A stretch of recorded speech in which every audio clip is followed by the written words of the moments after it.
আমরা যে সিজনে যে ফলগুলো পাই সবগুলো দিয়ে আমরা সাবান বানাতে পারি। আমরা চাইলে কলা দিয়ে সাবান বানাতে পারি, আমরা চাইলে টমেটো দিয়ে পারি, আমরা আলু দিয়ে পারি, যে কোনো প্রাকৃতিক উপাদান দিয়ে আমরা মূলত সাবান তৈরি করতে পারি। এইটা হলো একটা জাফরান সাবান, যেটা আমাদের চারিদিকে যে জাফরান সাবানগুলো পাওয়া যায়, এটা হলো অরিজিনাল জাফরান সাবান, যেখানে ভেজিটেবল অয়েল আছে এবং গ্রামগঞ্জ থেকে আমরা সাধারণত পিওর কাঁচা ছাগলের দুধটা ম্যানেজ করি। এই সাবানটায় মূলত কোনো প্রকার পানি ব্যবহার করা হয় নাই।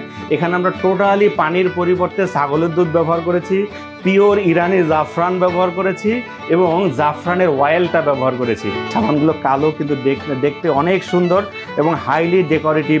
এই সাবানগুলো আসলে অনেকেরই ভালো লাগবে। এটাও ভেজিটেবল অয়েল এবং পাশাপাশি চারকোল দিয়ে করা।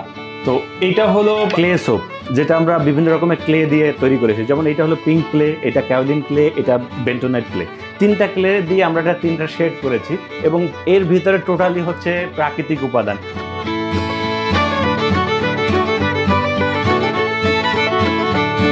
ক্রিয়েটিভিটির প্রতি আমার একটা আগ্রহ আছে। যেমন কোল্ড প্রসেস সাবানের ভিতরে একটা ক্রিয়েটিভিটি ফুটায় তোলার একটা বিষয় আছে। যেমন আমার হাতে যে সাবানটা দেখা যাচ্ছে, এটা কিন্তু একটা রোজ সোপ, মানে হচ্ছে গোলাপ ফুল থেকে এই সাবানটা তৈরি হয়েছে। এখানে দেখেন গোলাপের পাপড়ি ছিটিয়ে দিয়েছি, আবার এখানে ভিতরে গোলাপের এসেন্স অয়েল ইউজ করেছি, আবার গোলাপের যে নির্যাসটা আছে এই নির্যাসটাও কিন্তু আমরা এখানে ব্যবহার করেছি। দেখেন এটা দেখতে কিন্তু বাজারের সাবানের মতো না। আমি চাইলে আমার ক্রিয়েটিভিটি ফুটিয়ে আমি একটা সাবানকে ভিন্ন লুক দিতে পারি, যেটা অন্য কোথাও কিন্তু দেওয়া সম্ভব না। তো আমি আসলে সাবানটাকে একটু ভিন্ন রূপ দেওয়ার জন্যই চেষ্টা করতেছি। এই জন্যই আসলে কাজ করতে করতে করতে করতে এটার প্রতি একটা ভালোবাসা, ভালো লাগা এটার জন্ম নিয়েছে।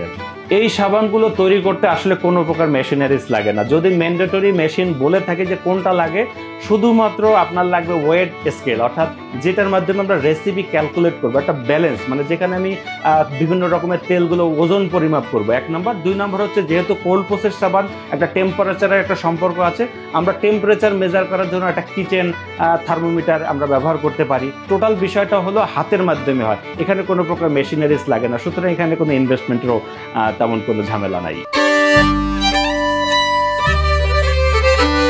সোপ মেকিং এ আসি 2021 সালের দিকে, আর প্রফেশনালি বলতে পারেন যে 2024 সাল থেকেই মোটামুটিভাবে আস্তে আস্তে করে সাবানগুলো একটু বেশি তৈরি করা শুরু করি। যখন আমি এটা বিভিন্ন সোশ্যাল মিডিয়াতে শেয়ার করা শুরু করি, তখন দেখা যায় অনেকেই শেখার জন্য আগ্রহ প্রকাশ করে। তো সেই সোশ্যাল মিডিয়ার বন্ধু বান্ধব প্রথম দিকে আমার বাসায় আসে, আমি বাসায় বসে টুকটাক তাদেরকে শেখানোর চেষ্টা করি এবং পরবর্তীতে আমি ছোট একটা অফিসের মতো করেছি, সেখানে এখন অল্প কিছু মানুষজন আসে।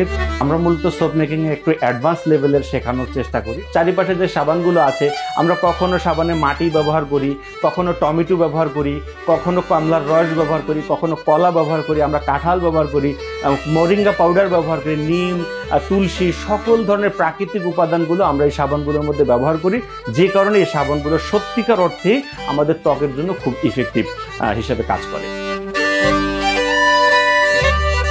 এই স্যাম্পলগুলো আমরা আসলে ডেভেলপ করতেছি ধীরে ধীরে। আমরা এগুলোকে যখন আমরা কোয়ালিটি ফুল মনে করবো, আমরা বিভিন্ন মাধ্যম থেকে এগুলো টেস্ট করাবো। যখন দেখবো এটা কোয়ালিটি সম্পূর্ণ, তখন আমরা এটা বাজারজাত করার মানে আমাদের ইচ্ছা আছে। বিশেষ করে আমার 2026 সালে মূলত এটা আমার বাজারজাত করার পরিকল্পনা। আমি মূলত যে জিনিসটা নিয়ে বাজার সম্মুখীন হচ্ছি, সেটা হলো একটা স্বীকৃতি। আমি এই সাবানটা নিয়ে আজকে প্রায় 4 বছর ধরে কাজ করতেছি। বলতে পারেন আমি এটা নিয়ে এক রকমের গবেষণা করি। আমার যে আমেরিকান টিচার আছে রেবেকা ফিশ, উনি যেহেতু একজন বড় মাপের সোপ এক্সপার্ট আমেরিকান, আমি ওনার তত্ত্বাবধানের থেকেই আমি এগুলো তৈরি করি এবং উনি বর্তমানে আমাকে সার্টিফাইড করেছে আমি একজন বাংলাদেশের সোপ এক্সপার্ট তার ভাষ্যমতে। তো যেহেতু আমি এই সাবানগুলো তৈরি করি, আমি এখন এই মুহূর্তে বাধার সম্মুখীন হচ্ছি আমার স্বীকৃতি নিয়ে। আমি চাই বাংলাদেশে আমাকে কেউ একজন স্বীকৃতি দিক, কোনো একজন এক্সপার্ট বা সরকারি কোনো অথরিটি আমাকে সার্টিফাইড করুক যে তুমি এটা প্রশিক্ষণ দেওয়ার জন্য বৈধ এবং তুমি একজন এক্সপার্ট। এই বৈধতা যদি আমি পাই, তাহলে আমি এখান থেকে প্রচুর পরিমাণ উদ্যোক্তা আমি তৈরি করতে পারবো।